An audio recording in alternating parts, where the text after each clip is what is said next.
شکاري صاحب ته په خیر ورسېدې ته ستړی کاري صاحب واره به ډوډۍ وخورو مجلس په بیا باد سره کوو هغه صاحب څومره ستا خوښ یې یاره تکلیف دی یا څه تکلیف دی کاري صاحب ما ډر کړی دی بس ډوډۍ را روانه ده یاره هغه صاحب د دومره شان څه تکلیف کوي یاره سمپله بس خرچه به دې کوله د دومره شان د دومره سیسټم ډېر زر زیات کړی دی هغه اسمانه دونه ډر د ورکړی د دې خرچه څوک کوي یار ولې تا پیسې نه دي راخیستې ورکړې نه ده راخیستې زه ستا په تمه را روان زه بیا ستا په تمه را روان څه وایې ولې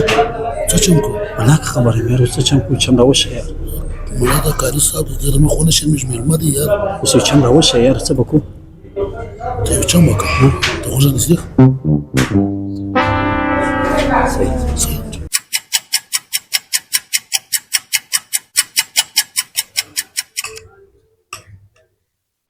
یاره زرداده دا پرېږده یار هر ځای سپکتوب مه کوه یار دا مېلمه د مخکې وشرمولو ته راځئ چې موبایل وکړه ته یې ټیک ټوک که شرمېږې که نه شرمېږې په ډوډۍ باندې ته ټیک ټوک جوړوې یار بل کار لرې یار کښېنه یار عثمان هغه تاسو سړی که څه راځي بد کار کوي یار ټیک ټوک به خود جوړوم یار خو ما ټیک ټوک پورته کوله یار یا که د خپل تر مخ سړی بېعزته کوي یار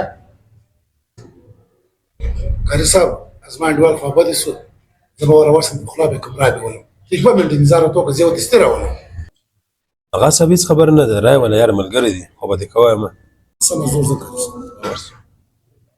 قربانه ستا بیل خو راکړه چش بیل دکانې بیل راکړه هغه صاحب راځي 2 منټې کې هغه یې درکوي هغه صاحب ولدی درکوي هغه د خپل انډواله سره ولاړی هغه زرداده څنګه د ما سره ګرځې دا ته رامه پټکانې به کاري صاحب په ساو راځه